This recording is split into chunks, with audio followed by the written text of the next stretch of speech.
following news happening this morning. Right now, we're live at the scene of a police shooting in Mandarin. It happened on Loretto Road, just east of San Jose Boulevard a few hours ago. One man is dead. Eric Spivey is live at the scene right now. And Eric, Michelle was talking about a large portion of Loretto Road closed right now because of that shooting.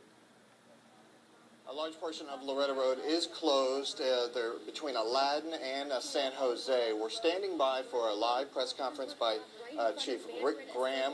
We're going to go ahead and hear some more details about this police-involved shooting. We're going to hear his talk right now. Good morning. This morning about 2:40, patrol officers received a call of a disturbance over on Hood Landing Drive.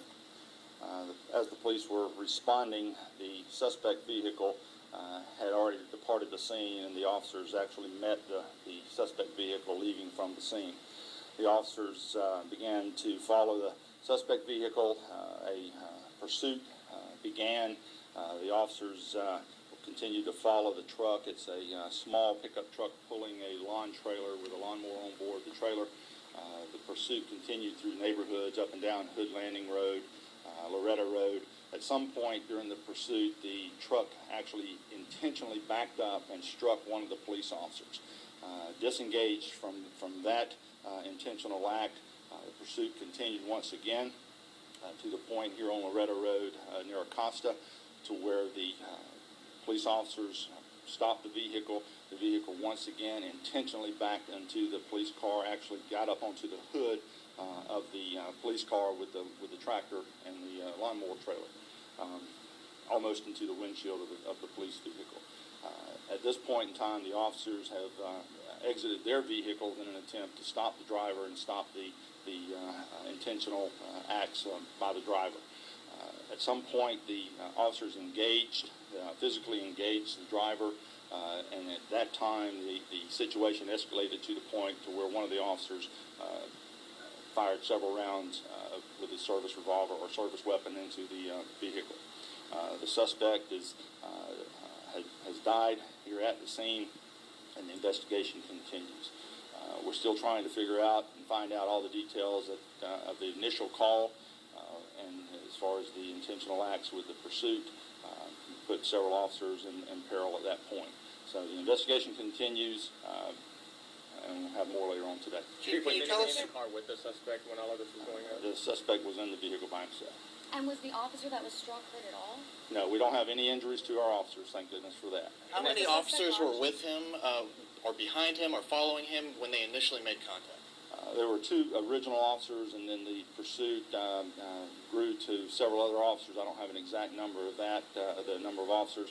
There were several roads being blocked off in an attempt to try to contain the suspect, so I don't have an exact number of the police officers involved at this point. Now, at the termination point, there were at least 3. Do we know if the suspect was armed? We do not know that at this time. Once again, it's a very slow, methodical process to get into the vehicle. We haven't gotten to that point yet. We just made an initial cursory look, so we haven't gotten deep into the vehicle yet to know what is in there or what is not in there. We don't know that. Chief, I know it's kind of using his vehicle as a weapon, essentially.